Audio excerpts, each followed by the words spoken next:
vous restez assis. Je veux lire ceci pour que vous compreniez pourquoi on dit que chaque chose qu'on fait dans la maison de Dieu est conditionnée par la loi ou les lois. Donc tout ce que nous faisons avec Dieu doit obéir à des lois. Moïse fit partie Israël de la mer Rouge, à partir du verset 22 du chapitre 15. Moïse fit partie Israël de la mer Rouge. Il prit la direction du désert de Chour. Et après trois journées de marche dans le désert, ils ne trouvaient point d'eau. Ils arrivaient à Mara, mais ils ne purent pas boire l'eau de Mara parce qu'elle était amère. C'est pourquoi ce lieu fut appelé Mara. Le peuple murmura contre Moïse en disant, « Que boirons-nous » Moïse cria à l'Éternel, et l'Éternel lui indiqua un bois, qui jeta dans l'eau, et l'eau devint douce. Ce fut là que l'Éternel donna au peuple des lois et des ordonnances. Et ce fut là qu'il le mit à l'épreuve. Il dit, « Si tu écoutes attentivement la voix de l'Éternel, ton Dieu, si tu fais ce qui est droit à ses yeux, si tu prêtes l'oreille à ses commandements, et si tu observes toutes ses lois, je ne te frapperai d'aucune des maladies dont j'ai frappé les Égyptiens, car je suis l'Éternel qui te guérit. » Amen. Bon.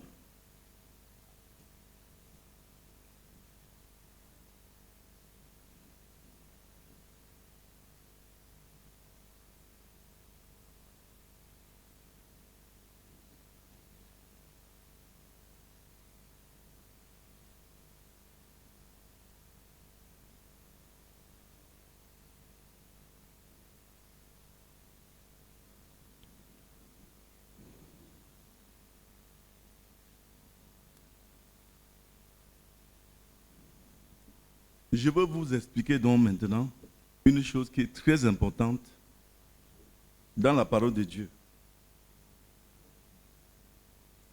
et dans la vie active. Beaucoup de personnes n'échouent pas dans la vie parce qu'elles ne savent pas, parce qu'elles ne veulent pas travailler. Beaucoup de personnes n'échouent pas parce qu'elles ne travaillent pas. Mais beaucoup échouent parce qu'elles ne travaillent pas selon les lois de ce qu'ils font. Je m'explique. Vous pouvez travailler toute la journée, toute la nuit, et ne rien gagner. Quelqu'un d'autre vient, il prend de 7 à 8 heures, il gagne tout ce que vous avez gagné en un an. Pourquoi? Parce que si vous êtes agent immobilier comme le frère Monkam et le frère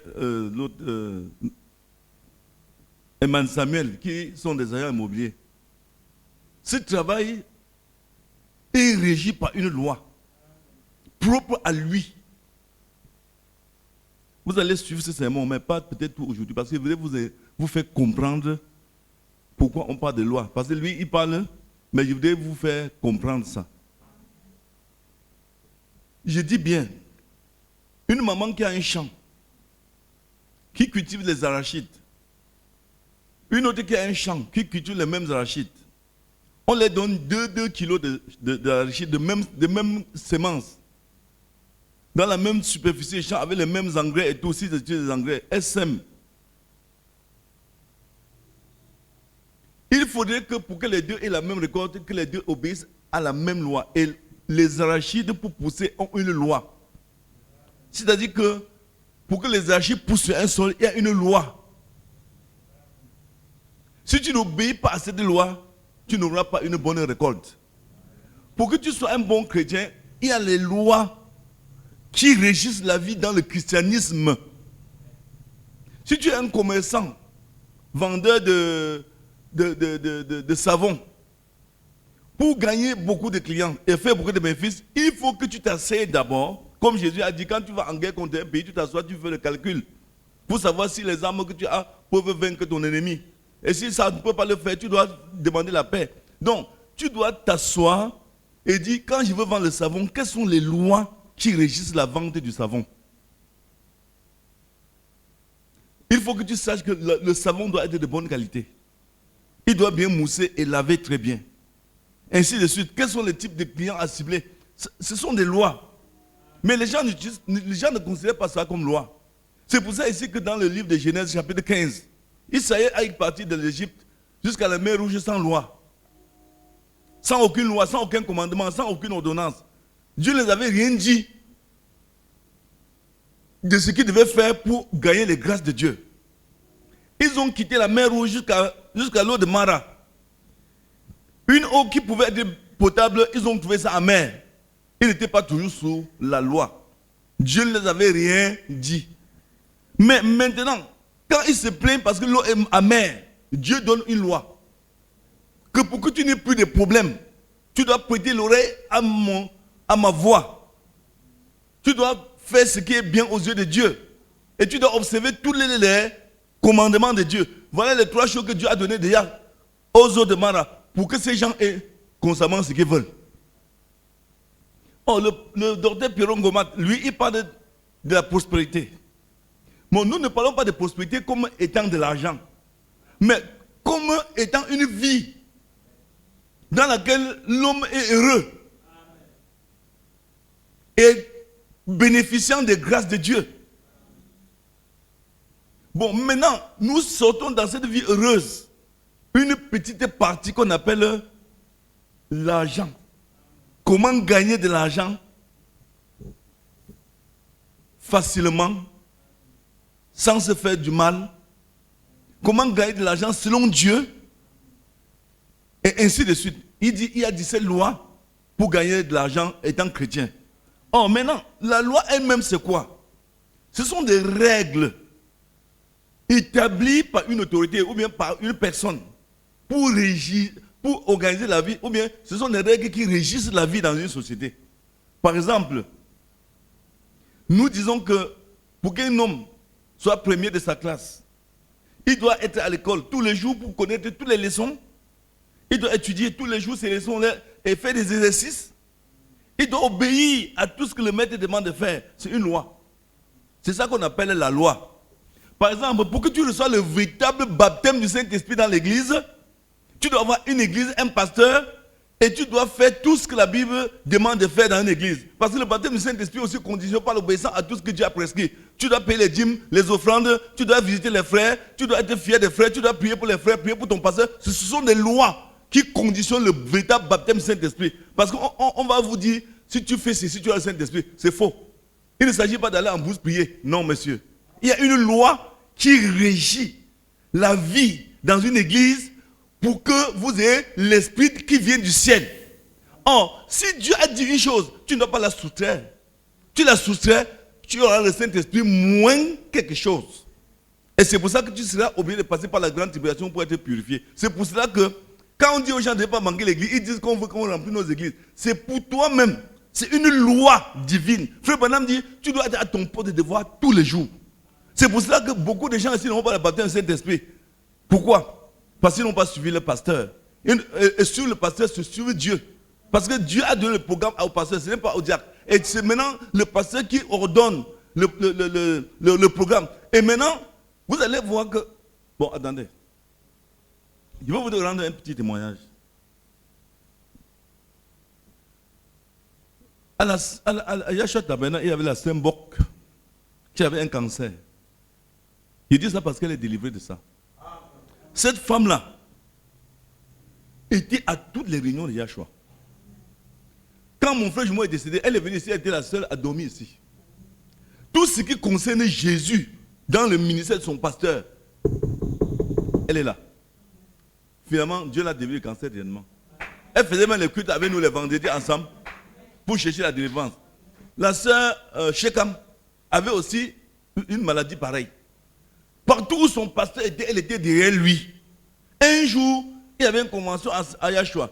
Elle a dit à son enfant qui était en train de mourir à la maison, j'avais fait le vœu à Dieu que chaque fois que mon pasteur a une convention, je serai là pour le soutenir.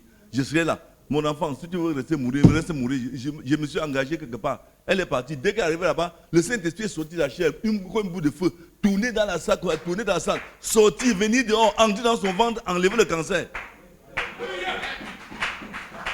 Donc, c'est pour vous dire que le véritable baptême du Saint-Esprit, c'est-à-dire le Saint-Esprit, ne vient pas au hasard. C'est pour cela que Dieu a dit dans Actes chapitre 1, à partir du verset 8, Ne quittez pas Jérusalem jusqu'à ce que ce que le Père a promis vienne. Quoi, le Saint-Esprit survenant sur vous. Maintenant, ils sont allés à Jérusalem.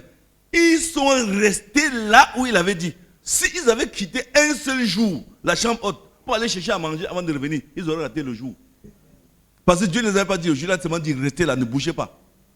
Au bout de 10 jours, c'est venu. C'est pour cela qu'un pasteur congolais vous a demandé sur l'autre jour pourquoi depuis que vous avez pris l'engagement et que Dieu vous a donné la promesse, vous n'avez pas encore reçu la promesse. C'est parce que vous n'êtes pas fidèle. Or, eux, ils ont reçu la promesse. 10 jours seulement après, ils ont reçu le baptême du Saint-Esprit parce qu'ils sont restés fidèles. Donc, je veux vous dire une chose. La loi qui conditionne le véritable baptême du Saint-Esprit existe aussi. C'est que tu dois avoir un pasteur. Tu n'as pas de pasteur, tu n'es pas un enfant de Dieu. Parce que Dieu ne peut pas se diviser pour venir se tenir là et dire que moi voici ici Dieu alors qu'il a un esprit. Il a déjà choisi les Éphésiens 4. Tu dois avoir un pasteur, tu dois avoir une église. Et tous les programmes de l'église, tu dois faire partie. Tous les programmes. C'est-à-dire sans rien laisser. C'est ce qui, parce que la Bible dit que l'obéissance est mieux que les sacrifices. Et même des taureaux avec des cornes. Donc, c'est pour dire quoi? Que si tu veux être riche, là maintenant, il faut, étant chrétien bien sûr, tu dois connaître ce que Dieu exige aux gens qui veulent avoir de l'argent étant chrétiens. Ce sont ces lois-là que lui dit. Ça, c'est ce qu'il a dit. Mais nous aussi, on a d'autres choses qu'on peut dire qu'il n'a pas dit. Amen. Vous comprenez, ce n'est pas pour critiquer, c'est un grand homme de Dieu. Mais je dis que ce qu'il dit, c'est toujours la parole. Mais il y a d'autres choses que nous pouvons encore dire. Alléluia. Qui n'est pas ce qu'il a dit, mais juste pour compléter, pas pour critiquer. Donc ce que je suis en train d'expliquer, c'est pour vous amener à entrer en profondeur avec la compréhension des conditions de l'enrichissement dans le message du temps de la fin. Parce qu'il ne faut pas se dire que non, on a dit que pour être riche, il faut être honnête. Ça ne suffit pas. Si je te demande comment être honnête, comment tu peux expliquer ça? Si je dis de m'expliquer l'humilité, tu ne peux pas m'expliquer. Tu vas me dire que l'humilité, c'est que je n'ai pas fait du mal à mon frère, alors que c'est faux. L'humilité aussi peut s'expliquer que sois courageux pour payer ta dette. Oui, monsieur. C'est ce que vous ne saviez pas. L'humilité peut aussi expliquer que sois courageux pour rendre visite au frère qui t'injurie chaque jour. Il t'injurie, tu vas chez lui. Donc c'est pour dire que ici à l'intérieur, les gens n'ont pas ce qu'ils veulent. Ce n'est pas parce qu'ils ne travaillent pas. Il y a des gens ici qui prient toute la nuit, qui ne dorment pas, mais qui n'ont rien. Parce qu'ils ne font pas les choses selon la loi. Pas la loi générale de la parole de Dieu. La loi de ce qu'ils sont en train de faire. Par exemple, moi je veux être diacre. Est-ce que la loi qui s'applique au diaconat, je l'obéis? Je l'applique?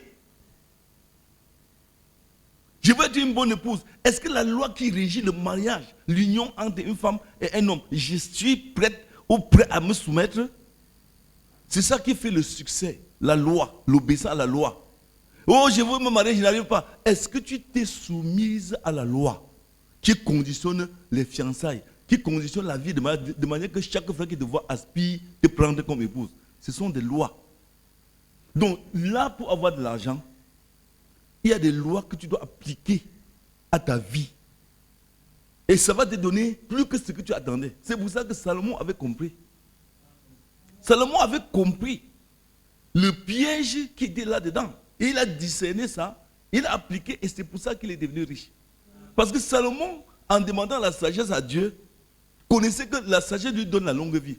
Ça lui donne l'argent, ça lui donne et tout. Et maintenant, quand la sagesse est venue, il n'a pas fait semblant d'être orgueilleux. Il a appliqué la sagesse d'abord à sa propre vie. En quoi faisant? En étant reconnaissant, l'enfant l'adore. Il ne faut pas qu'il tombe. Hein? Le petit qui est au bout là-bas. Donc, frère, je voudrais vous dire une chose. Les petits sermons que vous avez sur la prospérité, ce n'est même pas le programme que nous avons. Le programme que nous avons, c'est au-delà de ça. C'était parce que je voulais que les gens essayent de comprendre comment faire pour ne plus vivre en mendiant, en se plaignant. Mais le vrai programme que nous avons, c'est pour la délivrance des âmes dans cette église sur un autre plan. Donc, frère, sachez que tout ce que nous faisons dans la vie est régi par les lois. Je veux finir ici. Le Cameroun, par exemple, c'est un pays. Quand vous prenez le Cameroun, pour bien instituer des lois avec l'Assemblée nationale, C'est ça, n'est-ce pas, frère? Il y a des lois qui disent que si tu voles, tu vas en Konengi. Tu ne voles pas, tu vas vivre en paix au quartier. Il y a la loi qui dit que si tu joues la musique très fort, on a peut-être un trouble de jouissance. Ton voisin peut se plaindre. C'est une loi. Donc pour que tu vives au Cameroun, il y a des lois à laquelle, ou bien auxquelles, je ne sais pas si c'est comme ça qu'on dit, tu dois obéir. C'est la même chose ici. La pauvreté dans cette église est conditionnée par un manque d'obéissance ou de soumission à la loi. Mais quand je dis, vous allez dire quelle loi, vous allez comprendre. C'est-à-dire, c'est ça qui fait la pauvreté généralisée dans cette église. Parce que les gens n'obéissent pas à la loi de l'enrichissement. Vous comprenez? Or, si un frère est honnête pour dire, Seigneur, je reconnais que je suis coupable ici, vous allez voir que d'ici un an, ce n'est plus moi qui dois aller acheter les pavés, les audis. Ce n'est plus moi qui dois acheter le ciment. Ça c'est pas le petit Baramala ou bien le frère Emmanuel Samuel qui va dire, ah, pasteur, reste tranquille. Tu parles de quoi? Nous, on va prolonger cette église, on va la mettre en marbre. Parce qu'ils ont obéi à la loi. Mais comme moi, je me force à obéir à la loi, Dieu me donne les centimes, j'investis, on dit que le pasteur est riche. Je ne suis pas plus que vous. Nous avons les mêmes grâces devant Dieu. Vous comprenez? Donc si nous, on obéit à la loi, parce qu'il va parler par exemple de la loi de la semence. Oh, semer. Tu ne peux pas avoir un sac d'haricots sans avoir semé quelques grains d'haricots. Tu ne peux même pas avoir de l'argent sans avoir perdu de l'argent. N'est-ce pas? Mais Jésus est venu donner sa vie pour avoir plus de gens. N'est-ce pas? Il a sémé sa vie pour récolter la terre entière. N'est-ce pas qu'il a sémé sa vie? Et Dieu dit qu'il a tant aimé le monde qu'il a donné son fils afin que quiconque croit lui ne périsse point. Donc Dieu, pour recevoir la terre, a donné son fils. C'est toi aussi. Tu dois connaître ces lois. Tu ne peux pas être riche sans donner. Vous comprenez? Oh, ce sont ces lois-là que le docteur Pierrot Ngomat est en train de vouloir nous expliquer. Même le petit blond aussi peut être milliardaire demain. S'il comprend. S'il comprend. Ce n'est pas le problème de dire que j'ai lu. Non. Si tu comprends ces lois et tu les laisses te dominer, tu n'as pas besoin de marcher comme le malheureux. Non. Tu dois être celui qui bénit. Partout où tu passes, les gens vont se réjouir que le grand là est passé ici. C'est ça ce que vous ne comprenez pas. Donc, écoutez, méditez là-dessus. Si vous ne comprenez pas, venez, on s'assoit. Parce que moi, je veux que les gens soient prospères. C'est ce que je disais au petit Dominique là l'autre jour, que c'est honteux que nous sommes au chantier, chaque jour mes cheveux blanchis parce qu'il n'y a pas de ciment, il n'y a pas de ceci. Alors que nous avons tout ce qu'il faut pour être bien, pour être riche. Un enfant de Dieu n'a pas le droit de parler de pauvreté. Non, ça ne se fait pas dans... La pauvreté, ce n'est pas un langage chrétien. Parce que quand tu dis que tu es pauvre, n'est-ce pas? Ça veut dire que même la parole, tu ne l'as pas. Parce que c'est la parole qui attire l'argent. Donc si tu dis que tu n'as rien, ça veut dire que même la parole, tu n'as pas. Parce que Jésus, la Bible dit que quand il reviendra, les déserts fleuriront. Et c'est le fils de la prospérité. Il n'est pas le type, c'est le fils même de la prospérité. Donc c'est celui qui fait progresser, prospérer les choses. Partout où il est. Et chaque fils de Dieu qui a reçu Jésus-Christ devient aussi un type de fils de la prospérité. Donc quand il passe quelque part, la vie des gens change. Et c'est ce que nous devions faire. On ne doit pas venir seulement apporter la tristesse aux gens. On doit venir apporter la prospérité. Que le Seigneur vous bénisse. Bon, là, bon. C'est comme si le sermon là ne vous a pas plu.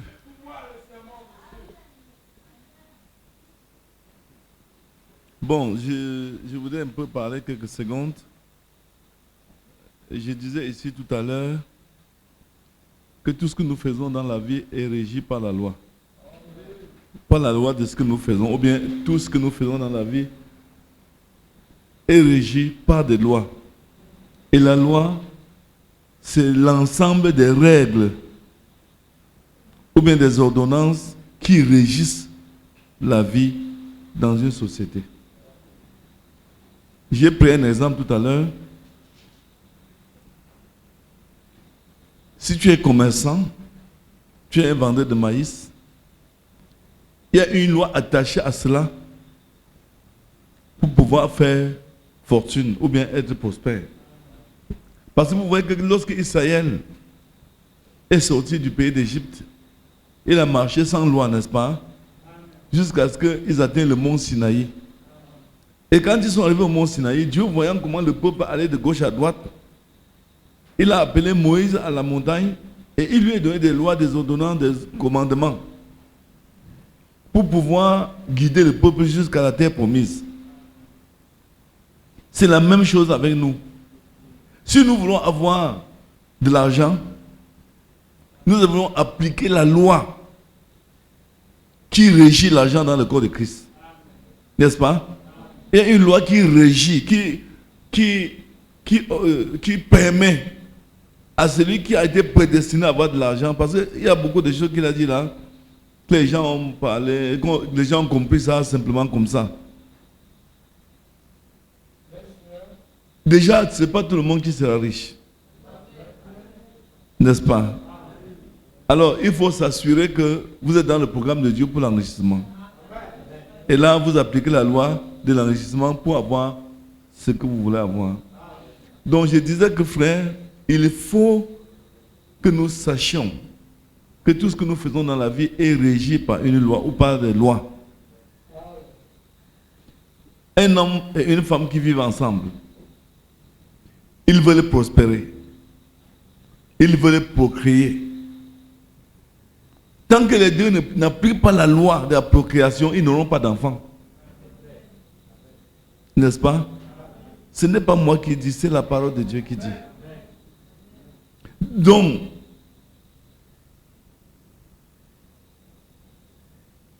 je voudrais que nous essayions dans cette église de revenir sincèrement au Seigneur,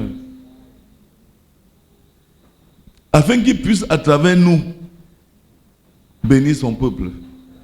Parce que c'est la volonté de Dieu que nous soyons prospères. Mais pourquoi nous ne le sommes pas? Parce que nous avons mis de côté ce que Dieu a prescrit et nous avons pris ce que nous voulons, ce qui nous plaît, et nous l'appliquons aveuglément et nous nous retrouvons dans la misère.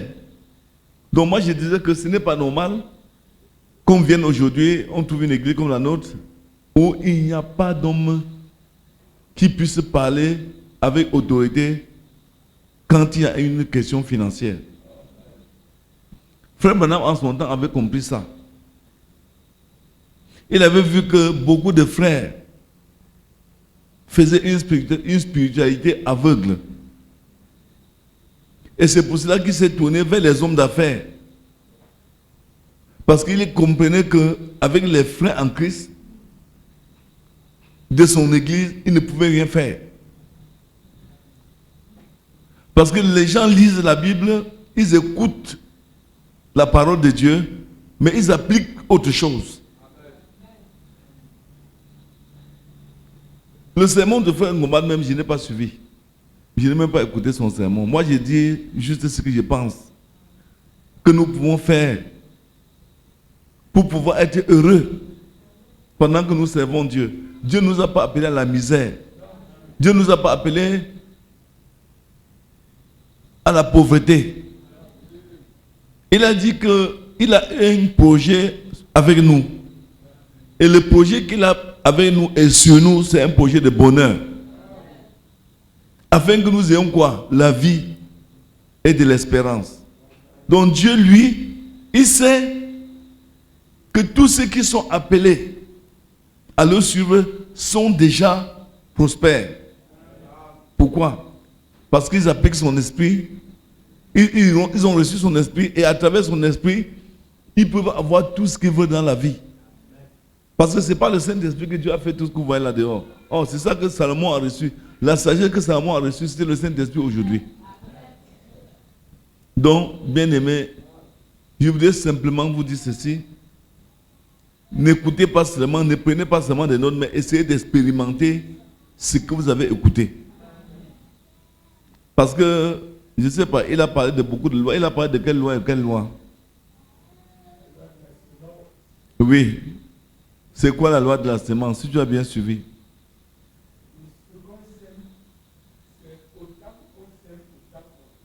Oui, donne un exemple. Je n'ai pas dit de citer la parole de Dieu, j'ai dit de donner un exemple.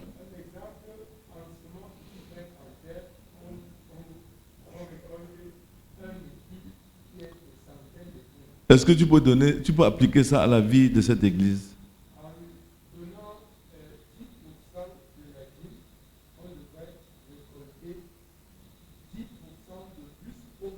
Non, ce n'est pas dire que c'est au centuple. Le centuple de 1000 francs, c'est combien?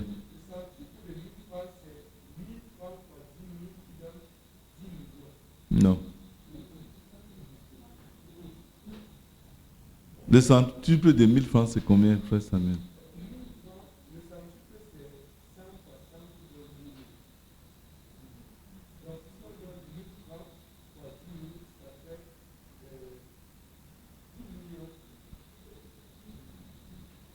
Est-ce que c'est ça?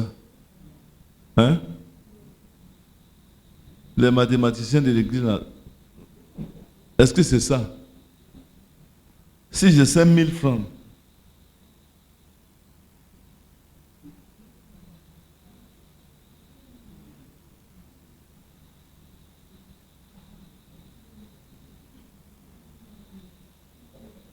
je récolte combien? C'est 100 000.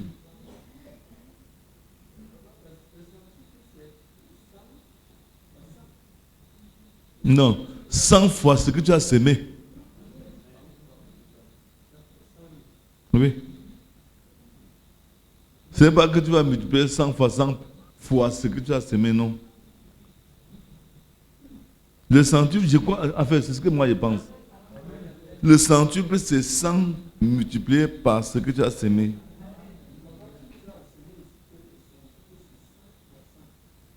Bon, je vais encore regarder ça. Oui, je vais donc regarder ça encore chez Frère Banane parce que peut-être j'ai oublié. Bon, je voudrais vous rappeler une chose. Je n'ai pas encore fini avec toi. Je voudrais vous rappeler une chose. Soyons sincères. Frère Samuel a pris l'exemple de la dîme. Quand on sème une dîme de 10 000, on récolte 10 000 fois 10 000. C'est ce que tu veux dire? Non, j'ai parlé. Lorsque vous payez une dîme de 10 000, vous allez récolter combien?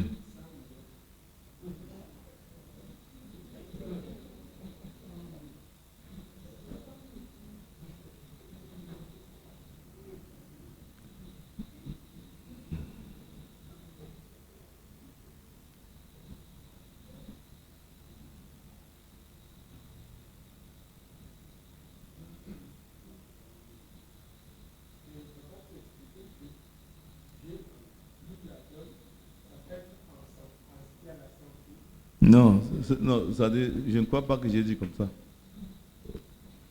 Parce que moi, je crois que quand tu sèmes 10 000, tu dois récolter 1 million. C'est ce que j'ai dit. Bon, assois-toi, le point n'est même pas là-bas. Moi, je voudrais qu'on arrive quelque part. Je voudrais que vous sachiez ce que vous récoltez quand vous sémez. Parce qu'on a parlé de la loi de la sémaille. N'est-ce pas? Je ne parle pas de la loi de la sémence, de la sémaille, c'est ça? Oui, c'est-à-dire quand nous sémons. Par exemple,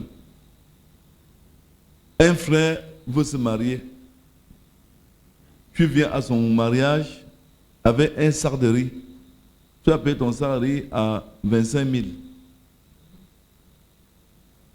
D'une manière inconsciente, sans t'en rendre compte, Dieu va multiplier 25 000 par 100.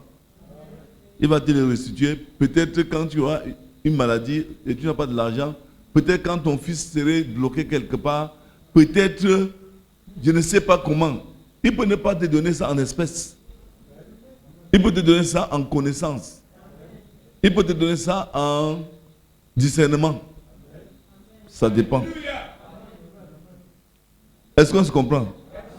Moi, je prends l'exemple. Je ne dis pas ça pour vous encourager à venir au chantier. Nous sommes en train de faire un travail. Je prends l'exemple du petit Joseph. Il est où? Il est là.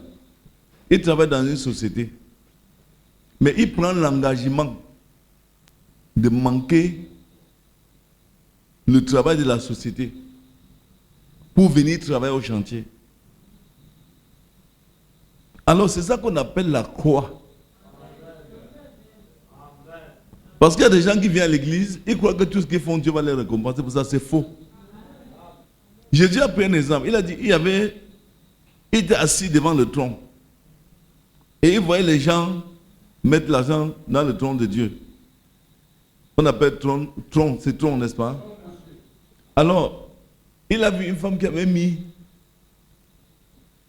2 petites pièces d'argent. Et il a vu des gens qui avaient mis des paquets d'argent. Mais il dit, celui qui a mis plus et qui aura plus. Parce qu'on parle d'elle dans la Bible parce que c'est elle qui avait mieux fait que les autres.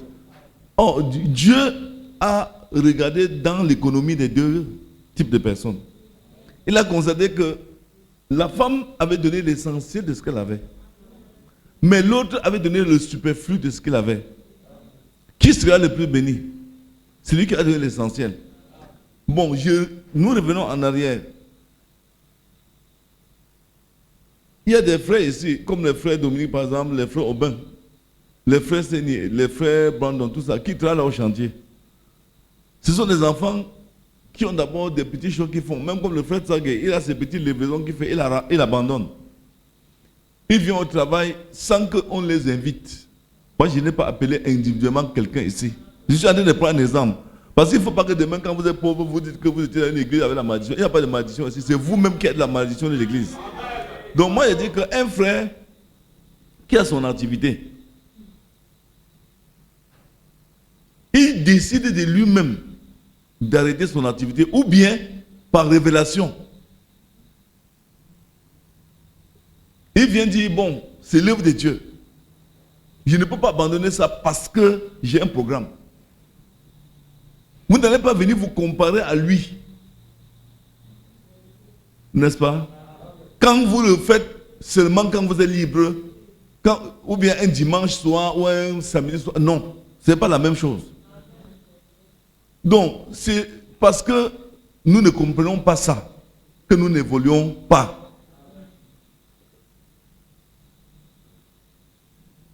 Je veux aller encore plus profondément. La loi dit que le mariage soit honoré de tous. Hébreux 13, verset 4, n'est-ce pas? Un frère veut se marier, tu dis, je ne lui donne rien. Ce n'est pas un problème. Tu as refusé de s'aimer. N'est-ce pas? La Bible dit, ne refuse pas à celui qui emprunte de toi. Ton frère vient et il emprunte 100 francs parce qu'il a faim, tu lui refuses. Sans raison. Parce qu'il y a des gens qu'on peut les refuser parce qu'ils empruntent et ne remboursent pas. N'est-ce pas?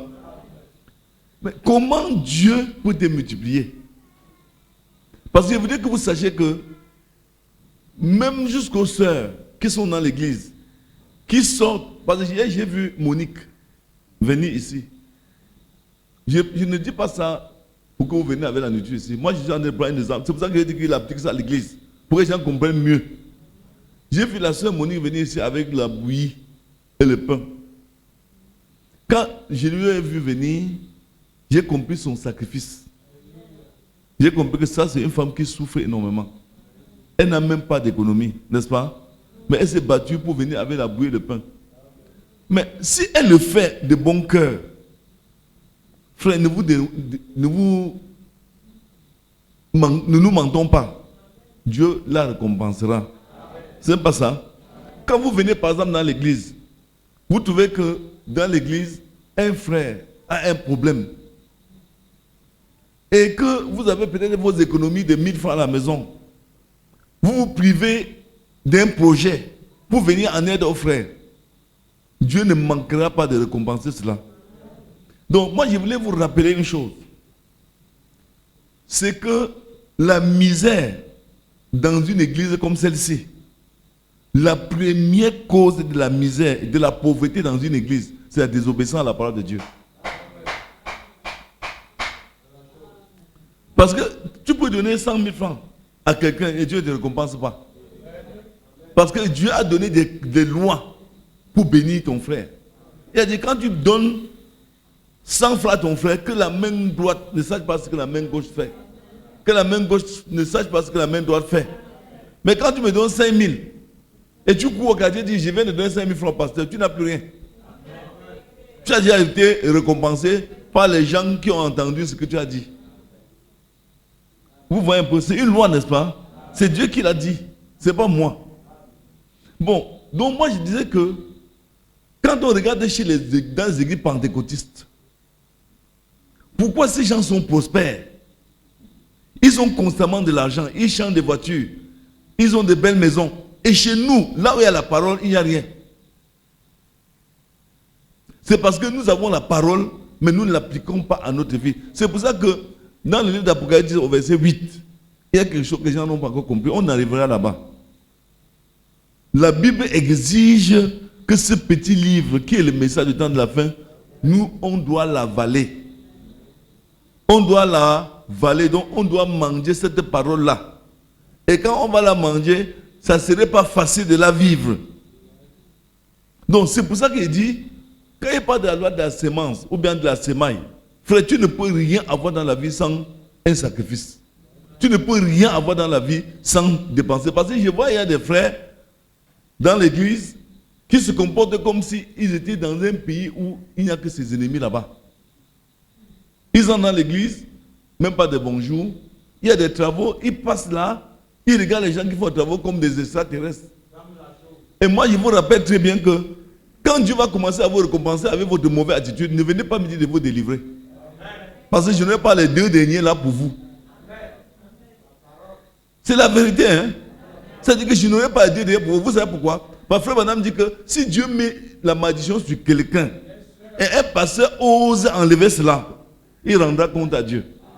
Parce que les gens qui se moquent de Dieu vont récolter aussi des moqueries, pas une moquerie. Donc moi je suis en train de parler ça simplement, je ne droite pas quelqu'un, mais je sais qu'il y a des gens dans l'église qui font ça. C'est-à-dire quand ils voient les autres travailler, ils les prennent pour des cons. Mais sachez qu'un jour viendra, vous serez confrontés à des problèmes. Et ces problèmes vont être causés par votre attitude antérieure. Et le pasteur ne pourra rien. Quand le pasteur va oser toucher le dossier, Dieu va l'humilier. Il va rester tranquille. Tu vas aller au quartier et dire non, je suis dans une église où quand j'ai des problèmes, ne prends pas soin de moi. Tu n'auras que pour tes yeux pour pleurer. Parce que Dieu va empêcher à ce pasteur de pouvoir faire quelque chose pour toi. Donc moi je disais que si nous ne sèmons rien, nous ne pourrons rien récolter. Il y a les gens qui sèment une bonne parole. Il y a ceux qui sèment une bonne attitude. Il y a ceux qui sèment leur force physique. Il y a ceux qui sèment leur intelligence. Il y a ceux qui sèment leur argent. Ainsi de suite. Et c'est pour ça que Dieu, au temps opportun, se souvient d'eux. Et il est béni. Frère, ne cherchez pas le job. Faites tout pour être utile quelque part. Même pas seulement dans l'église. Même quand vous êtes au quartier. Il y a une femme dans mon quartier, là, elle me salue presque pas. Hier soir, quand je rentrais avec mon épouse, on l'a trouvée là à l'entrée de chez nous, au Goudon là. Elle était avec 2 sacs. Elle est en train d'appeler ses enfants qui sont après l'antenne qu'on vienne la chercher. Moi, j'ai porté un sac. Je suis allé jusqu'à chez elle. J'ai déposé et revenu la trouver, elle était en train de marcher tout lentement là.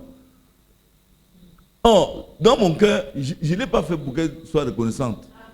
Je l'ai fait par obligation parce que la loi me dit, si tu vois l'âne ou bien le chameau de ton ennemi chargé, ne t'empêche pas de le décharger. Vous comprenez ça, n'est-ce pas? C'est-à-dire que si tu vois que ton ennemi est fatigué sous un fardeau, soutiens-le, décharge cela si tu peux.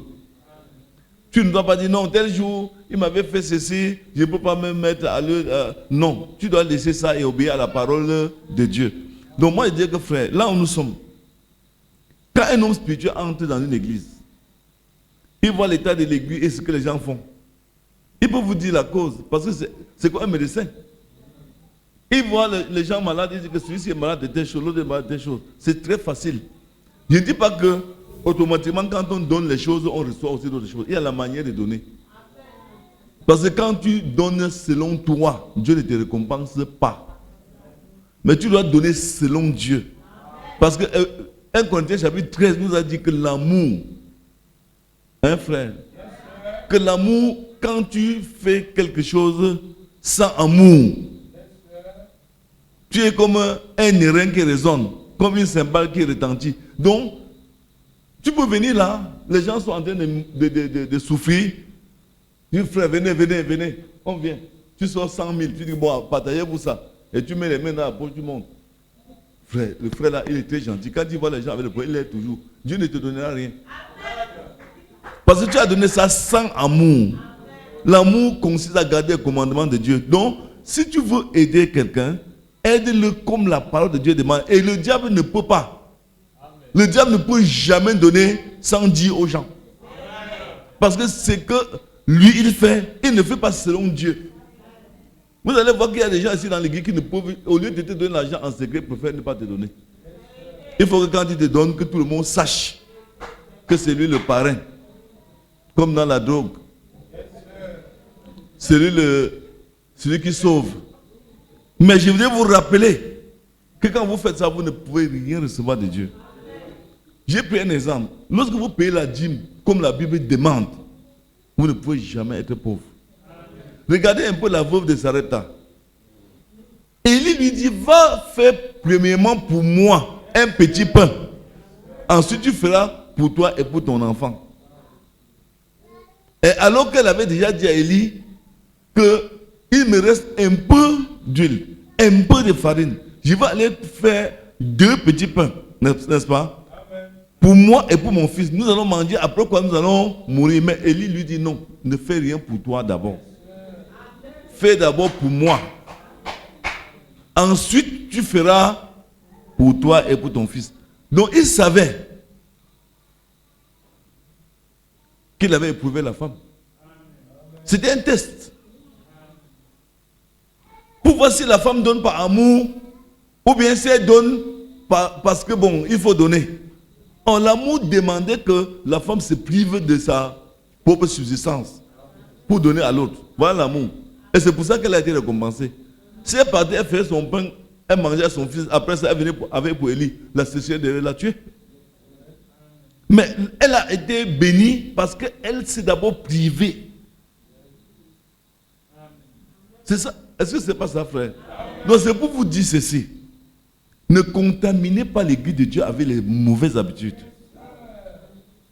Ne détruisez pas l'église de Dieu avec la sorcellerie dans vos cœurs. Laissez les enfants de Dieu être prospères.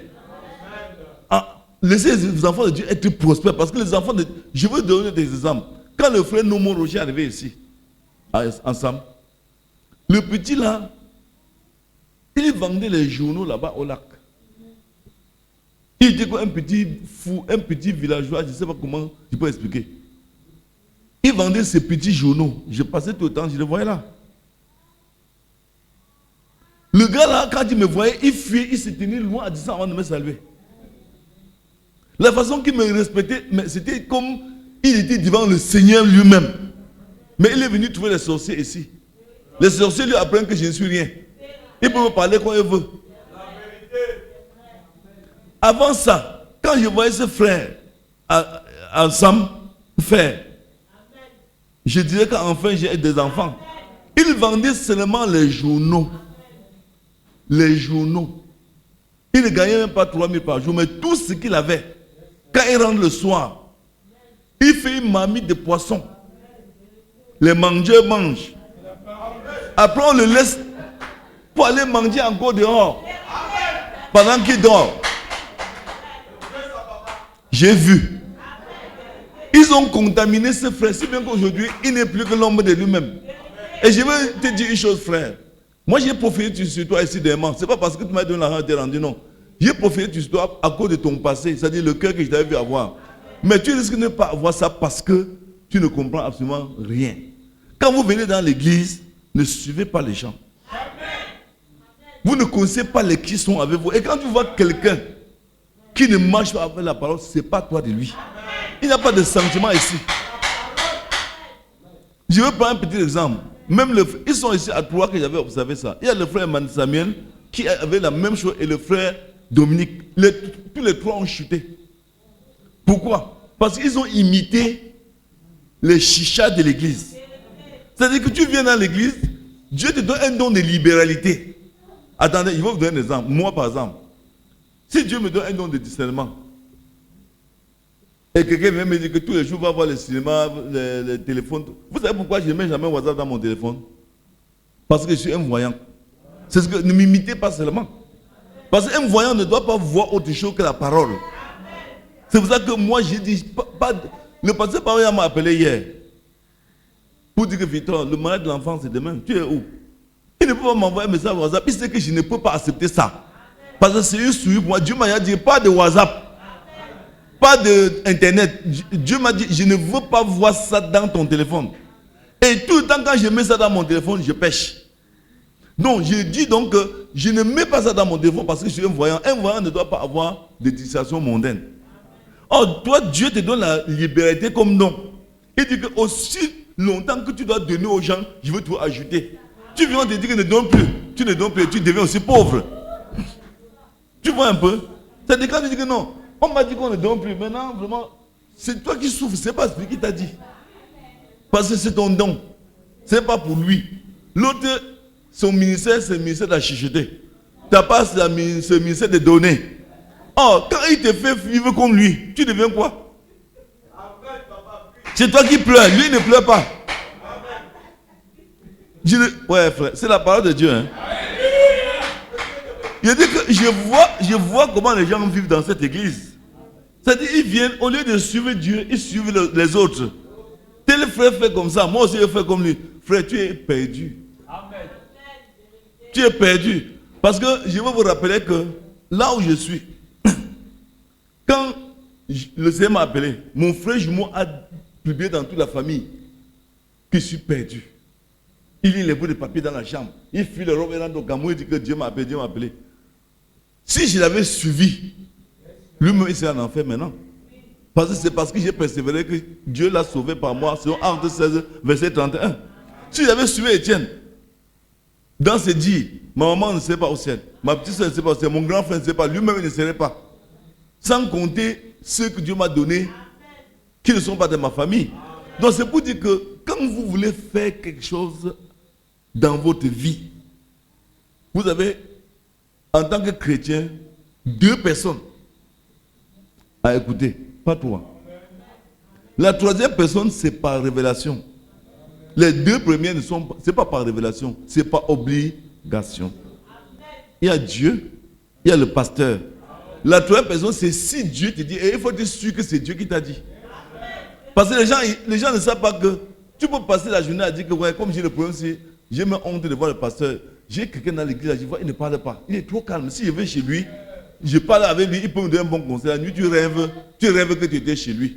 Directement, ça devient une révélation, alors que ce n'est pas une révélation. Ce n'est pas une révélation, c'est le subconscient qui reprojette les pensées de la journée. Donc, c'est pour dire que quoi? Que les gens sont pauvres dans cette église parce qu'ils refusent de perdre pour Dieu. Alors qu'on ne perd pas avec Dieu. Est-ce qu'on se comprend? Si vous ne s'aimez pas, je dis un jour à Yahshua Tabernacle, on a dit que les gens donnent l'argent ou c'était pour devenir riche. Je ne sais pas comment ils appelaient ça. C'était un truc de Pentecôte qu'ils m'avaient amené à l'église là. Mais je vois un frère. Le frère dit, mais donc, le frère dit, donc c'est moi ce qui doit rester derrière sans rien. Il a donné même son téléphone, même c'est monte et tout. Il a pris même son téléphone, il a mis dans le panier. Même ça monte, il a arraché, mettre dans le panier. Il dit que non, je préfère rentrer pour tout. Si c'est ici, les gens vont se moquer. Or, même comme ce n'était pas véritablement la parole de Dieu, Dieu les a bénis à cause de leur obéissance. Vous comprenez, non? Donc, c'est pour dire que moi, je suis d'accord avec le frère Pierrot, que beaucoup de gens sont pauvres parce qu'ils ne veulent pas s'aimer. Ils ne veulent pas perdre les 5 francs. Je vais vous donner un exemple. L'âge dans lequel nous sommes, c'est un âge compliqué. J'étais avec le petit Nomo là aujourd'hui, il me disait que papa, là, c'est un âge où c'est difficile d'amener les gens à croire. C'est vrai, c'est l'Apocalypse qui le dit. C'est un âge de tièdeur. Mais je veux vous rappeler que dans cet âge-ci, pour être vainqueur, il faut vraiment risquer gros. Amen. Il faut vraiment risquer gros parce que je ne crois pas que ça serait facile pour beaucoup de gens qui crient, qui sont spirituels ici. de voir même le ciel à distance. Je dis même à distance, je dis même comme Moïse a vu la terre première à distance, je ne crois pas qu'ils vont voir. Parce que quoi? Parce qu'il y a des choses que quand je regarde les gens faire ici, je me demande même s'ils ont déjà écouté un jour la parole de Dieu, même que les gens parlent dans la... Donc, même la parole que les gens... Quand nous avons notre téléphone, nous mettons l'Exode chapitre 2, il parle là. Je ne sais pas si vous avez compris ça un jour.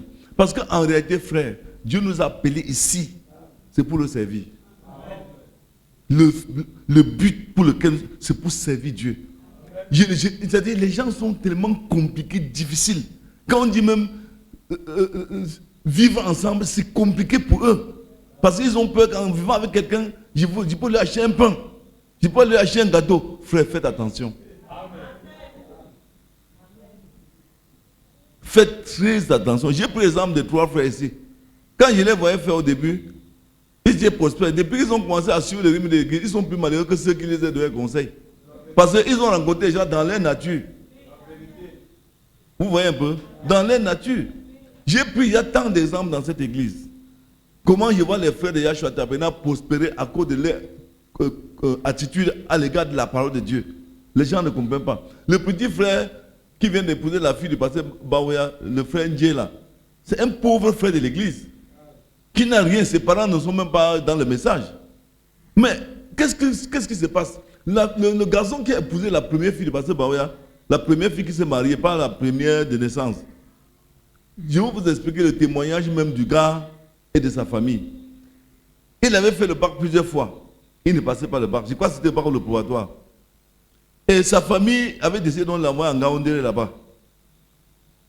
Il semble qu'il était un peu distrait à Yaoundé. Vous voyez? Le garçon était là-bas, son père était à Yahshua, il avait même décidé. Son père était avec nous à Yahshua, ainsi que sa maman. Mais quand le frère est là-bas, il est élève. Ses soeurs avaient déjà eu le bac, lui il était là sans diplôme.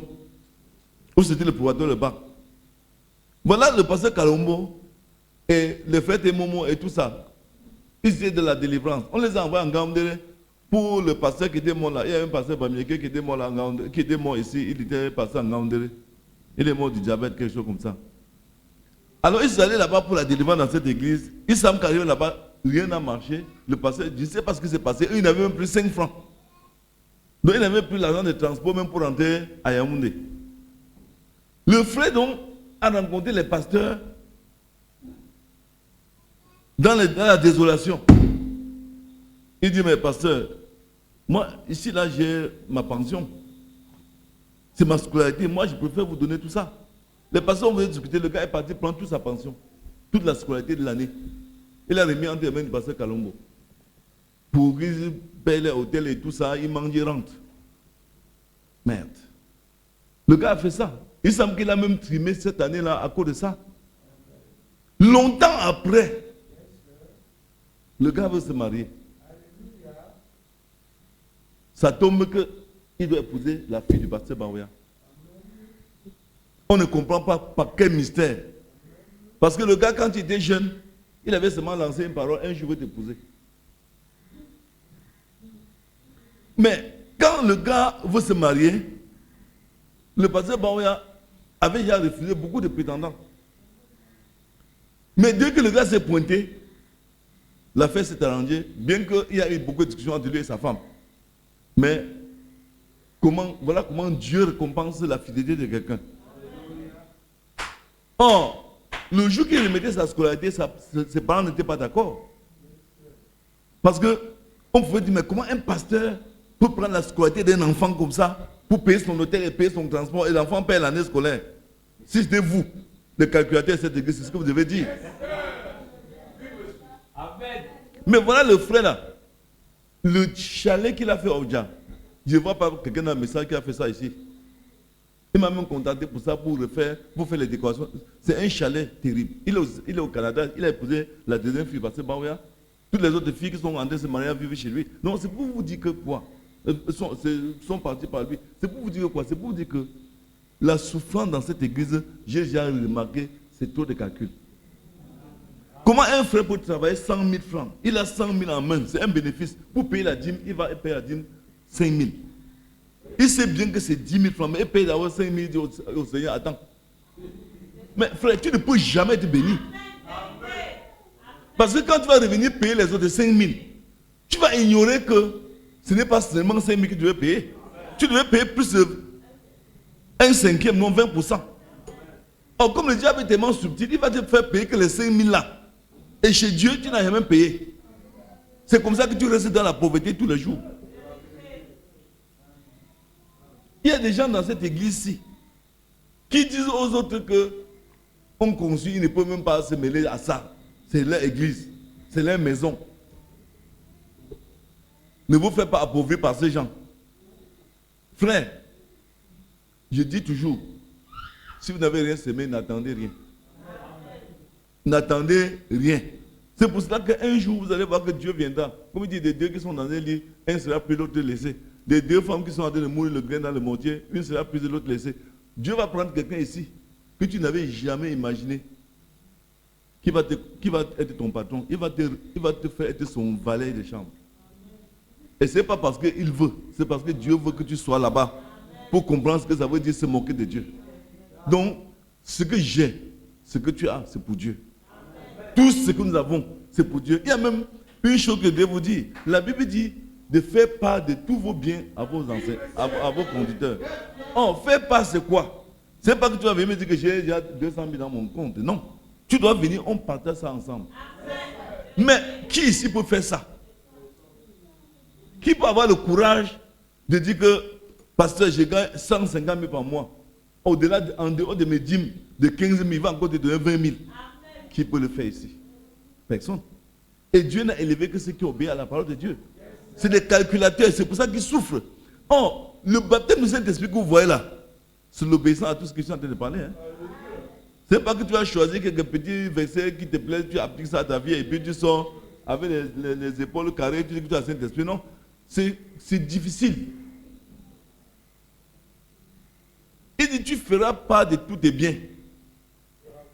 C'est-à-dire que moi et toi, on va partager ce que tu as.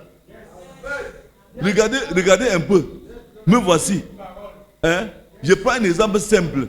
Je suis là. Avec vous. Chez vous, vous dormez sans problème. Moi, j'ai le stress parce qu'on me chasse à la maison. Comment vous pouvez être béni? Comment Dieu peut vous bénir? Comment? C'est-à-dire, dites-moi par où Dieu va passer pour vous bénir. Quand votre pasteur est humilié, il n'a pas où dormir. Mais vous, la petite Charlène là est venue chez moi l'autre jour avec sa copine qu'on appelle Sorel. Sorel dit, mais Charlène, vous n'avez pas honte de laisser votre pasteur payer sa location? Elle a dit ça. Sa copine a dit ça devant elle. Je ne dis pas ça qu'on paye ma location, mais depuis que je suis à Damas, ça fait 11 ans. Qui de vous s'est levé un jour et venu chez moi et dit, papa, voilà 35 000 pour ta location? Même quand j'ai payé même 22 000. Après, j'ai commencé à payer dans l'autre appartement 30 000. Maintenant, on a mis... Qui de vous, que la personne lève ma main et dit que tel jour, je suis venu payer ta location, 1 mois, 2 mois. Mais vous serez béni comment?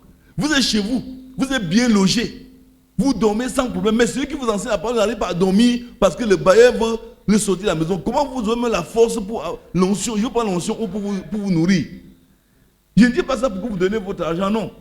Il y a des gens ici qui ont des appartements hyper modernes. Mais moi, même dans ma saleté où je suis, je n'arrive pas à dormir parce que le bailleur me chasse. Mais vous êtes là, vous dormez chez vous. C'est l'inverse.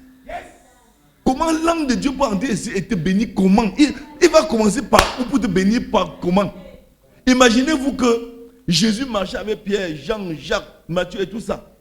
Et le soir, quand Jésus rentre, quand il finit de faire la prédication, Jésus va dormir dans les herbes, il pleut sur lui. Jean est couché dans sa maison avec les draps. Mais comment ça va se passer? C'est votre type. Je dis, il y a des orgueilleux dans cette église que je n'ai jamais vu. Des vrais perdus. C'est-à-dire, perdus plus que les guides dans un désert. Perdus complètement. Ils se disent chrétiens. Ils sont des grands serviteurs de Dieu, mais ils ne savent pas où dorment leur pasteur. Ils ne connaissent même pas les problèmes de leur pasteur. Je dis que moi, je suis menacé à Damas. On me dit chaque jour de sortir de la maison. Je n'ai jamais vu un frère venir dire, mais on va faire comment?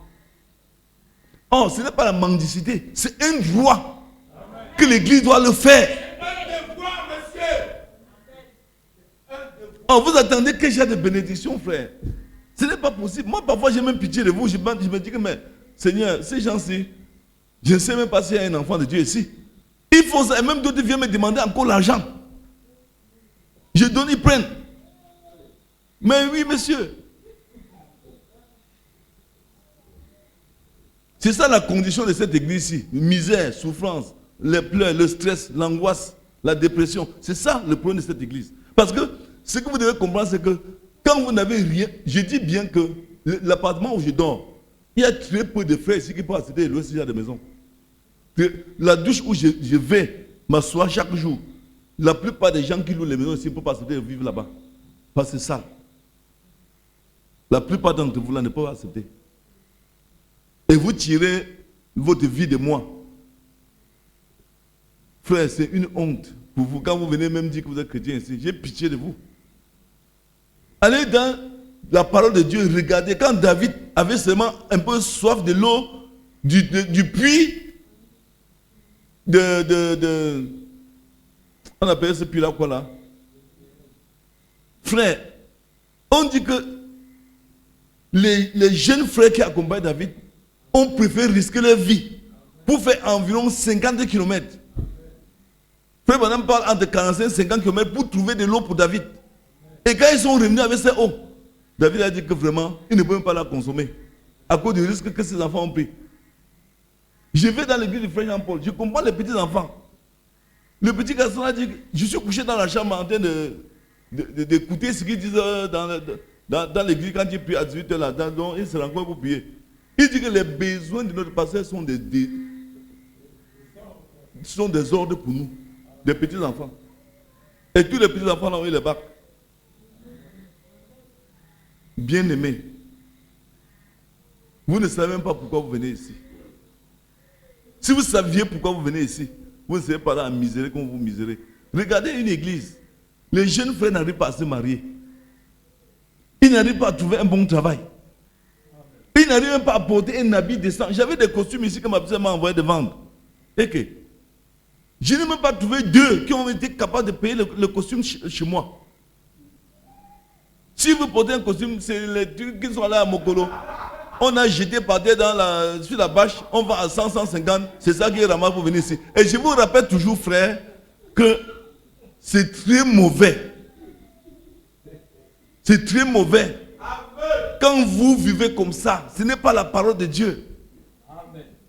Quand je parle de moi, avec ma condition, ce n'est pas pour vous demander quelque chose. Parce que si c'était pour vous demander quelque chose, je l'aurais dit. Depuis que je suis à Damas, je n'ai jamais sauté un mois de location. Hein. Même pas un jour seulement. C'est pour ça que mon bailleur me dit toujours que je n'ai jamais vu un homme comme toi. Mais comment une église peut être bénie avec ce genre de conditions? Non seulement vous ne voulez même pas prendre soin de la parole de Dieu, mais vous-même vous venez avec vos péchés pour souiller encore l'église. Attendez, quand ce programme va finir, vous allez voir ce que je vais faire de cette église. Ceux qui vivent dans le péché, ils ont affaire avec moi. Parce que si vous ne voulez pas vraiment soutenir l'œuvre de Dieu, vous n'avez pas en plus me détruire. Donc, il dit qu'avant que tu t'assoies, tu dis que tu es un chrétien, il faut d'abord consulter ta propre vie. Nous sommes seulement sur la semaille, ou la sémence. On n'a même pas encore pris 2 lois. Vous êtes déjà calme comme les dauphins sous la mer. Calme. Parce que vous voyez que vous êtes tous coupables. Frère, ce n'est pas la vie chrétienne ça. Je vous ai donné déjà tant d'exemples. Moi, avec le pasteur Barrière, ce n'est pas comme ça qu'il vit. Quand il veut lui donner quelque chose, je ne donne pas n'importe quoi. Et voilà même Charlène, elle est où? Elle vient avec une fille ici hier. La Bible dit ne te présente jamais devant l'Éternel main vide. Elle ne dit pas à la fille que paie-moi la banane de 100 francs. Tu ne seras pas béni. Parce que vous avez vu l'église de désordre. Comment vous pouvez être béni? Tu vas voir un frère là, tout à l'heure il va courir. Je vais te voir. Comme si c'était son petit copain de vendre l'arachide. L'autre, bon ça papa, oui, je voulais te parler. Mais frère, vous avez vu ça où? C'est où, dans quelle Bible vous avez vu ça? Vous avez vu l'audience, quelqu'un, on doit aller dans un bureau, consulter un pasteur sans, on ne vous demande pas d'argent, on dit d'obéir à la parole. Vous ne voulez pas s'aimer, vous n'aurez rien. C'est-à-dire quand tu entres dans un bureau pour l'audience, sans même tenir même une bouteille d'eau tanguée en main, ce que je te dis, c'est ce qui vient de moi. Le Saint-Esprit ne peut rien te dire. Parce que tu l'as déjà attesté. Alors que si tu viens comme la Bible demande, Ce qu'il veut te dire, moi-même, je vais me demander après comment j'ai pu dire ça. Parce que le Saint-Esprit va se réjouir de ce que tu obéis à la parole de Dieu. Tu vas voir, il va rester là. L'autre va descendre. Il toque là, il s'assoit directement. Il va te voir, j'ai mon problème là. Ton quel problème? C'est un problème national. Il faut m'arrêter ça, frère. Vous êtes des rebelles terribles, je n'ai jamais vu ça. Je ne suis pas le petit copain de quelqu'un ici. Même si je ne parais pas être un pasteur, je suis quand même quelque chose chez Dieu. Il dit que quand vous venez chez moi pour une audience, vous ne devez pas entrer chez moi pour comme si vous allez chez votre oncle ou votre père. Vous allez chez votre Dieu, le consulter. Et vous le consultez à travers votre pasteur. Et Dieu a dit que pour que tu te tiennes devant moi et que tu répondes, tu dois tenir quelque chose en main. Ce n'est même pas pour le pasteur, mais c'est à cause de Dieu que tu fais ça. 1 an, tu fais la même chose. 2 ans, tu fais la même chose. 3 ans, tu fais... Après, tu dis que tu es chrétien. Tu n'as même jamais cru. Parce que quand tu oublies même que tu dois apporter, ça veut dire que le Saint-Esprit n'est pas encore en toi pour te rappeler ça. Mais quand tu oublies, ça veut dire que le Saint-Esprit n'est pas encore en toi pour te rappeler que n'entre pas chez ton pasteur sans rien en main. Samuel était assis chez lui. Dieu avait déjà parlé de Saül. Saül devait consulter Samuel. Mais écoutez ce que Saül dit. Nous allons chez le voyant. On ne peut pas aller chez le voyant sans tenir quelque chose en main. Ça, ce sont les gens que vous vous moquez de que c'est l'ancien temps. La Bible n'a pas changé. Elle est la même hier, aujourd'hui, éternellement. Donc, je veux vous rappeler que tout ce que vous faites là, c'est pour votre destruction. Et il y a des spécialistes dans cette église pour intoxiquer les autres pour qu'ils n'obéissent pas à la parole de Dieu. C'est vous qui allez mourir, ce n'est pas eux, parce qu'ils sont déjà morts. Oui, monsieur. Lisez la brochure, la sémence de discorde pour comprendre qu'il y a beaucoup de semeurs de discorde dans cette église. Ils sont déjà condamnés. Dieu n'a plus rien à faire avec eux. Vous les imitez, c'est pour souffrir. Moi, je ne peux pas aller chez mon épouse. Là, voilà. L'autre jour, aller chez le pasteur Baouya. Quand on partait, qu'est-ce que c'était dit? J'ai dit que ouais, grand-mère, je ne sais même pas ce que garder au pasteur. J'ai même oublié comment il veut faire. Je suis allé chercher, parce qu'on m'avait conseillé que pour être en repos, il faut payer la verveine. Je suis allé chercher, j'ai pris un paquet de verveine. C'est un thé très reposant. Quand je suis arrivé chez lui, j'ai le paquet était là. Il était tellement content. Il dit, oh Victor, je connais la verveine. C'est très reposant. Donc lui-même était à la quête de ce thé. J'étais aujourd'hui avec le frère Nomo. Il dit, papa, il dit, mais comment est-ce que nous pouvons oublier dans notre église que la fille de notre pasteur se marie? Et qu'on doit faire au moins un paquet pour lui, pour que tu ailles lui donner. Comment on oublie? Est-ce que c'est biblique? Tu es comme ça en train d'aller là-bas. Tu ne peux pas dire au pasteur, vraiment, je veux te soutenir avec une chèvre. Je veux te soutenir avec un vieux plantain. Tous les pasteurs de Yaoundé, du Cameroun sont là, les Ébouda, les pasteurs, tous les Djikiroji, tout le monde vient avec les sacs de maïs, avec les sacs d'igname. L'autre vient avec les régimes de plantain. Moi, je viens bras ballants. Élisée Boudaki du Kadoma, près de 500 km avec les paquets. Mais à Yaoundé, moi, je viens sans rien. Dans une église de rebelles qui ne font que souiller l'église avec les péchés et tout ça. Frère, je vous ai dit qu'on finit le programme, c'est un peu avec moi que vous allez marcher. Vous allez choisir une autre église, c'est plus ici. Parce qu'on ne peut pas, frère, enseigner les gens des rococo. Des rococo, comme on dit à l'école. Pourquoi vous refusez de donner à Dieu ce qui est à lui? Refusez de donner à Dieu ce qui est à Dieu. La dîme, c'est pour Dieu. Les offrandes, c'est pour Dieu. Ce n'est pas pour vous. Ce n'est pas une faveur. Quand vous ne payez pas les offrandes, les dîmes n'ont même pas le droit de vous asseoir ici. Parce que voilà le frère Tsaguela, il a choisi personnellement de venir habiter ici. Parce qu'il a vu que tout le monde a abandonné. Même les diacres ont abandonné et fui. Mais on doit lui payer un salaire. Frère Jacques, assois-toi avec lui ce soir, frère. Il ne m'a rien demandé. Arrange-toi avec lui. Si tu ne veux pas t'administrer, tu dis on te remplace. Arrange-toi avec lui. Même si c'est n'importe combien, tu t'entends avec lui, on lui paye ça. Parce que c'est un sacrifice. Je ne veux pas aller en enfer à cause de ce petit.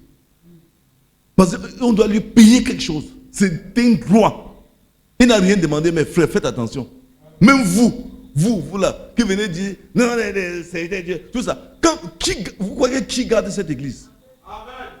Quand vous venez là, vous trouvez les bancs intacts. Il n'y a pas de serpent. Qui garde?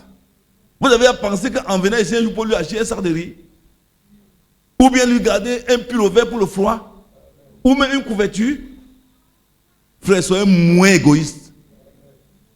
Et j'aimerais même que vous rentrez encore à l'église catholique pour reprendre là-bas, avant d'arriver encore ici, parce que c'est là où vous devez aller commencer. Pas ici. Vous allez à l'université sans avoir le bac, sans avoir même le CPE, sans avoir même lui, les petits livres de la CIL. Donc rentrez encore là-bas, derrière chez les catholiques là-bas, pour apprendre les maris avant de quitter pour revenir ici. Parce que vous allez très loin sans être prêt à aller. Même les catholiques ne font pas comme ça. Nous sommes seulement dans la loi d'Assemaille. On n'a même pas encore parlé de la loi de l'onction. L'onction pour avoir même ces biens-là. Vous n'avez même pas. Donc, bien aimé, vous qui venez à l'église, vous ne connaissez pas comment on se sacrifie pour l'œuvre de Dieu. Quand vous allez mourir, quelle est votre récompense? Vous allez recevoir quoi de Dieu? Hein?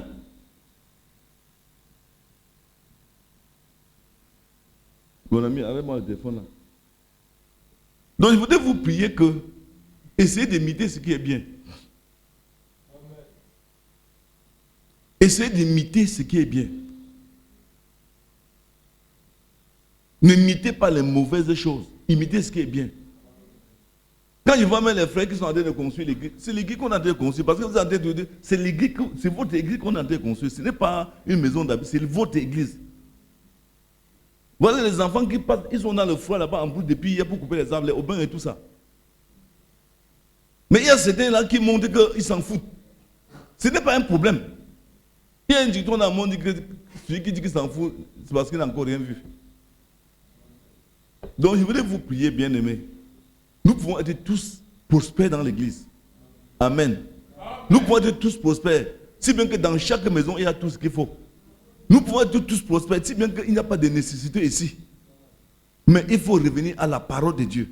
Revenir à Dieu. Revenir entièrement aux ordonnances de Dieu. Ne pas offenser Dieu. C'est ça la portée de la prospérité. Quand Dieu trouve en nous l'injustice, la méchanceté, la désobéissance, il ne peut pas nous bénir. Il ne peut pas. Je dis très bien qu'un jour, j'avais posé une question ici. Les gens ont cru que c'est parce que je veux l'argent. J'avais dit que si quelqu'un a une dette de dîme de 100 francs ici, et qu'il a l'argent quelque part, même un matériel qu'il peut vendre pour payer ses dîmes, et que l'église est en train de souffrir, il ne paye pas, c'est une malédiction. Les gens ont ri. C'est ce que moi j'ai fait. Hein. Je dis payez vos dîmes. Même si c'est 100 francs que vous tenez à Dieu, remettez. Parce que vous ne pouvez pas prospérer avec l'argent de Dieu dans vos poches. Si c'est même ton habit, va vendre, tu reviens remettre ça à Dieu, tu dis que Seigneur, je l'avais fait sans vouloir, voici ton argent. C'est à partir de là que tu peux prospérer. Mais quand tu es là, tu dois 50 000 à Dieu.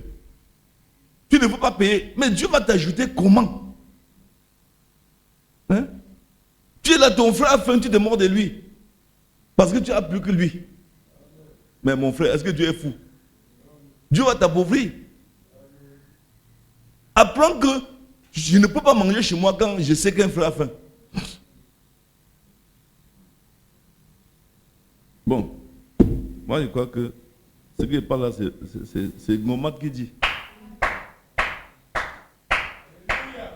Il faut apprendre à s'aimer. Apprenez à donner. Ce n'est pas en tant chiche que vous allez être riche. Apprenez à donner. Apprenez à vivre pour les autres. Apprenez à perdre même votre prestige pour ton frère. Comme Dieu lui-même a fait. Dieu n'est pas venu sur la terre mourir parce qu'il avait péché. C'est parce qu'il voulait te sauver. Mais toi, tu es incapable de le faire pour l'autre à côté de toi. Bon, on est à la fin, il est à 21, frère. Je ne veux plus continuer à parler. Tu as parlé de la loi de la sémence. Il y avait quelle loi d'autre?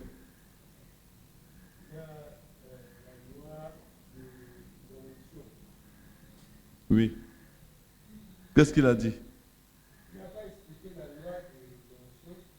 L'onction, c'est le Saint-Esprit en toi. Dieu te oint pour une tâche. Il a oint John Charit pour bénir le ministère de William Branham. Parce que John Charit avait ouvert son cœur. Vous comprenez? L'onction là peut venir sur n'importe qui ici. Parce que l'onction peut descendre là comme ça. Ça se pose sur toi, tu prophétises. Vous comprenez? Oh, l'onction, c'est quoi? C'est la présence de Dieu quelque part, sur quelqu'un, dans un but précis.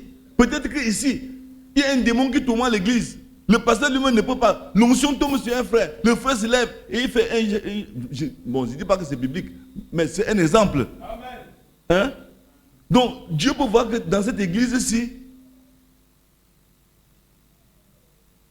il y a beaucoup de blocages. L'onction tombe sur une soeur ou un frère et qu'on va prophétiser sur les gens. Toi, tu as cette épreuve parce que ceci. Voilà l'onction. C'est le Saint-Esprit. Dans une certaine mesure, pour accomplir une certaine tâche dans l'église. Comme l'onction était tombée sur Saül, il a prophétisé alors qu'il n'était pas prophète. Après l'onction part. L'onction est tombée sur David un jour, tant il a tué le Philistin. Ce n'était pas par ses efforts. C'était la force de Dieu qui était descendue sur lui. Et ça peut arriver à chacun de vous ici pour une tâche. Or, l'onction de l'enrichissement là, ça peut descendre sur un frère ici qui pleure tout le jour dans sa chambre. On ne sait même pas qui pleure. Seigneur, s'il te plaît, Seigneur. Oh Seigneur, regarde notre misère, Seigneur. Aie pitié, Seigneur. Délivre-nous de la misère, Seigneur. Il pleure comme ça. Peut-être l'onction peut tomber sur lui ou c'est un autre.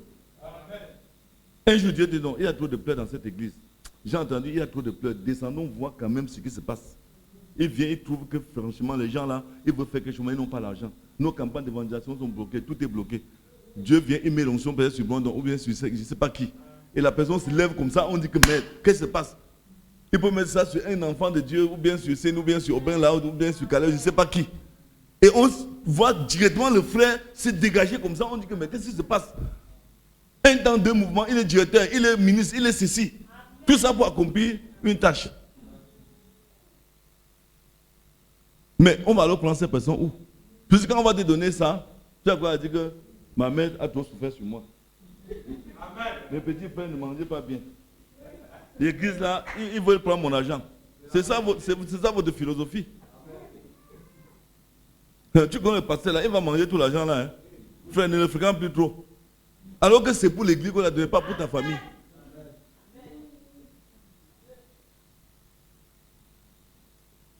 Ma propre fille, qui a fui cette église et découragé les gens de soutenir cette église. Il y a des comités au quartier pour empêcher aux gens de soutenir cette église. Il y a des comités. Car tu ne donnes pas ton argent là-bas. Ils vont te finir. Il là, c'est mis pour qui? Pour moi, quand moi, Victor, j'étais fini pour faire quoi? J'ai fait quoi avec ton argent? Puisque si j'avais ta position sans charge pastorale, tu ne peux pas d'argent avec moi. L'argent que je gagne par moi, tu fais même 20 ans, tu n'auras pas. Donc il faut mesurer les paroles.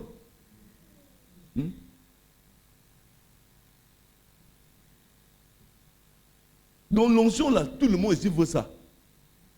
Je vais dire John Charit, tu vas l'être comment? Dieu t'a éprouvé avec même le maïs, tu as échoué.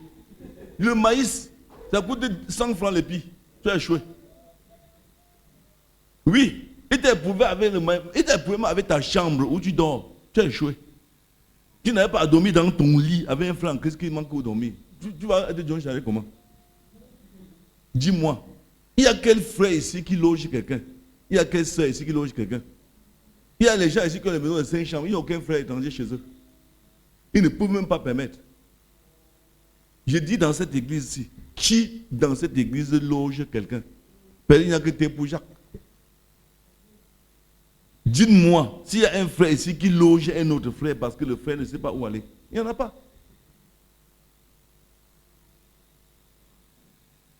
L'onction va tomber sur toi pour que tu ailles où avec? Pour que tu fuis le Cameroun pour aller aux États-Unis. Alors que Dieu donne l'onction pour aider son église. Tu vas prendre ça, c'est pour chercher la route de l'Asie. Que j'ai trop souffert, frère. Maintenant là, je suis aussi bien. Alors que ce n'est pas pour aller dehors, c'est pour sauver tes frères dans l'église. Et Dieu, quand il voit ça, il sait déjà que je ne peux pas traiter avec ces gens-ci. Frère, est-ce que ce que je dis est faux? Donc avant de demander l'onction, il faut savoir ce que ça va te servir à faire. Tu prends l'onction, c'est pour te moquer de celui qui ne t'a pas donné l'argent hier. Frère, tu m'avais dit un jour que tu n'as pas d'argent, alors qu'on m'avait dit que tu te moquais de moi. Frère, viens voir la voiture qui est grande là-bas. Si tu peux entrer dans ma voiture. Le frère vient chez toi, le soir, il sonne. N'ouvre pas, n'ouvre pas. C'est un monsieur qui se moquait de moi là-bas en bas. N'ouvre pas. Les trucs, ce sont ces genres d'habitudes-là qui font que l'onction là ne peut pas entrer dans l'église. Ça va plutôt créer la haine. Il y a encore quoi faire, Mané? La loi de quoi? Pas l'onction de.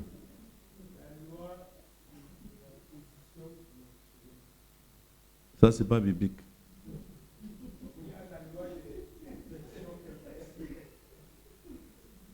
Parce que quand vous voulez prendre la loi de la position dimensionnelle, là, moi, ça, c'est pas dans la Bible. Ça, c'est les choses que le bureau a augmenté là. La loi de l'héritage des pères, encore, c'est bien. Parce que quand on prend Abraham, Abraham était riche. Et je suis un fils d'Abraham par la foi. Hein? C'est mon héritage. C'est pas ça. Moi, j'hérite. Mais est-ce que j'ai menti? L'héritage des pères, c'est que les pères apostoliques, les pierres et tout ça, est-ce qu'il manquait quelque chose? Ça a créé les guérisons et tout ça. C'est ça que nous devons hériter. L'héritage des pères, c'est ça. C'est-à-dire que toi, tu dois avoir la vie, l'abondance que Pierre avait. C'est pas ça, frère. Tu vois, Abraham, le gars est toujours là, il est toujours milliardaire. Hein? Il manquait quoi? Les Lot manquaient quoi? Tous ces gens-là, je ne dis pas de l'autre, les David manquaient quoi? Les Jacob bénis jusqu'à c'est pas bon. Ils volent même, Dieu a dit à son poursuivant, il a dit quoi là? Le mot même c'était quoi? Garde-toi en bien en mal de mon serviteur. Voilà, mon frère, c'est-à-dire que c'est ce genre d'état qu'il faut qu'on ait. Parce que, en réalité, nous avons hérité des biens, mais nous ne les avons pas. Nous ne les possédons pas. Nous vivons en dessous de nos privilèges. Abraham, qui est notre père, n'était pas un pauvre. Il avait la foi. Mais nous n'avons rien. Ça veut dire qu'en réalité, nous ne sommes pas ses fils.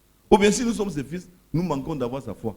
Amen. Voilà l'héritage des pères. Ça veut dire que je dois être comme les pères apostoliques, comme les aïeux, les Abraham et tout ça. Je dois être comme eux. Je ne dois pas être différent d'eux. Ça, c'est la loi de l'héritage des pères. Donc, la loi, c'est que quoi? C'est que je suis riche, mon fils est aussi riche. Je ne peux pas dire riche, mon fils est pauvre. Voilà la loi de l'héritage des pères. Parce que tu ne verras jamais l'enfant de pauvre en train de mendier. Non, comment? Tu ne verras pas le fils tu ne vois pas les enfants de William Branham en enfer. Ils font quoi là-bas? Ils ont hérité la vie éternelle. C'est la loi de l'héritage des pères. Si ton père est un sorcier, il t'a montré comment on sort la nuit pour mendier les gens, c'est là où tu vas finir. Mais si ton père est un chrétien et il t'a montré le chemin de la foi, c'est l'héritage que tu reçois de lui. Or, comme nous sommes ici, la Bible dit que nos pères, ce sont les apôtres, les prophètes, tout ça. C'est de leur vie que nous devons vivre. C'est-à-dire qu'on doit répliquer, on doit manifester la vie qui est en eux. Quand il y a un malade, tu parles, le malade doit retrouver la santé. Quand il y a une misère quelque part, tu arrives, tu dois prophétiser, les gens reviennent, la vie revient. Parce que dans la Bible, il y a beaucoup d'héritages. Ce n'était pas seulement l'argent. Il y avait les dons de ceci, les ministères de cela. On a vu comment Élisée a rendu une ville un peu pure. Parce que les paroles, la Bible, le séjour de la vie était bon, mais les eaux étaient amères. N'est-ce pas? Il a rendu la ville vivable. Bon, on a vu comment David, Salomon a rendu l'or commun en Israël. Tout le monde est riche. Mais comment toi, tu as hérité ces gens et tu viens là tous les jours, tu manges des ongles parce que tu n'aimes pas la banane. L'héritage des pères, c'est ça. Je dois être comme eux parce que c'est d'eux que je tire mon exemple. C'est fini? La loi du travail. Celui qui ne travaille pas n'a pas droit au pain. Quelqu'un peut se coucher du matin au soir et attendre d'être riche. C'est faux. Et même, si tu travailles, il faut savoir travailler. Parce qu'il y a des gens qui ne travaillent pas selon la loi. Hein? Hier matin, je suis allé devant la boutique de Roger à 7h moins. Les païens tous avaient déjà ouvert. Ils avaient déjà fait de l'argent. Dans le corps qui était à côté là, il y avait un rang. Chez lui, c'était fermé. Après, il me trouve là-bas, il dit, on peut appeler la clé, je ne sais pas où il est parti. Où c'était hier ou c'est avant-hier. Ce n'est pas... Tu appliques très mal la loi du travail, mon frère. Parce que tu vois, le païen, à 5, 6 heures, il a ouvert dans la pluie.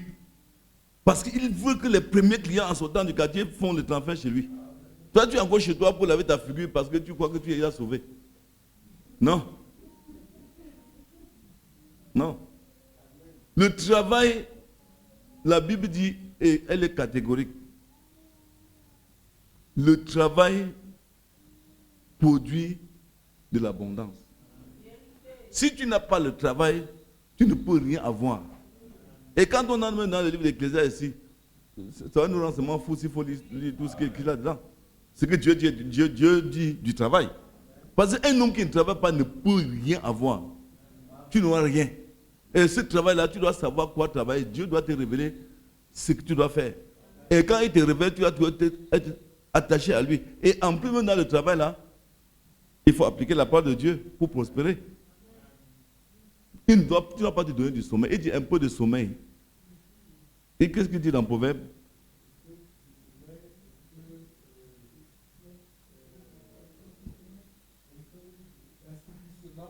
Et la pauvreté va t'atteindre ou c'est quelque chose comme ça. Donc, c'est pour dire quoi que, frère, un fils de Dieu ne doit pas passer une journée sans gagner 100 francs. C'est pour ses propres besoins, ce n'est pas pour l'église seulement. C'est pour tes besoins. Tu dois travailler pour gagner ta vie. On n'a même pas besoin d'expliquer ça.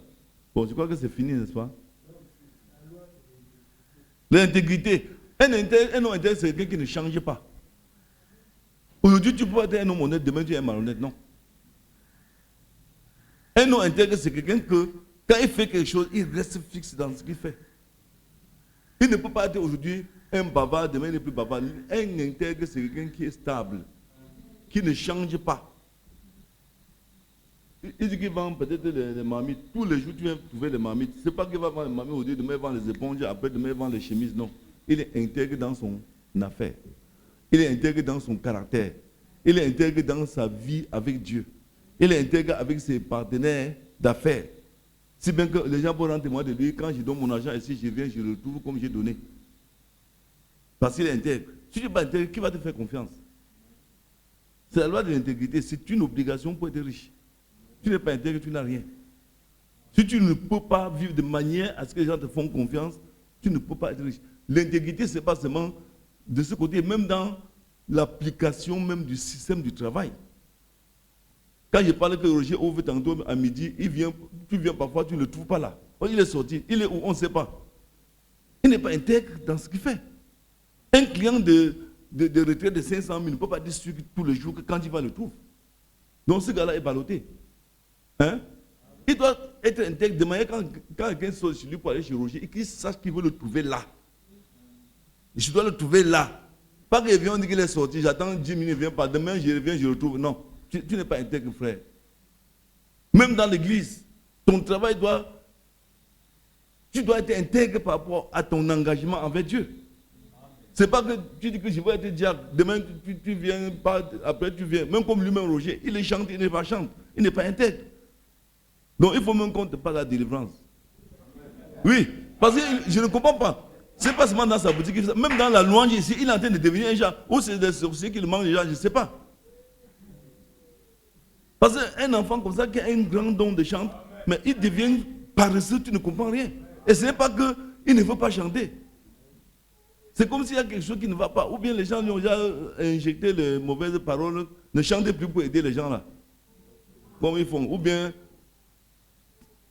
on a mangé la nuit, je ne sais pas. Oui, ça va être le Covid.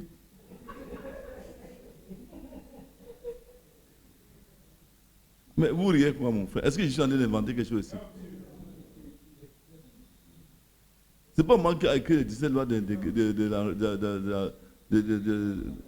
la prospérité, c'est Ngomat. Je vais vous aider à comprendre, vous riez. Moi, c'est juste pour vous aider à comprendre. Parce que vous écoutez, mais vous ne comprenez rien. Donc, il faut être intègre. Un homme qui ne change pas. Pas que demain, je suis avec toi aujourd'hui, tu es un homme calme, demain, tu deviens un lion. Non. L'intégrité, c'est ça.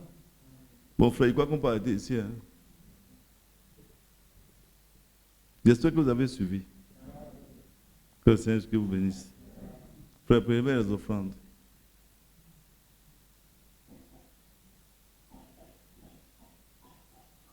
Ok. Il faut couvrir l'enfant, ça va le front. Hein, ça.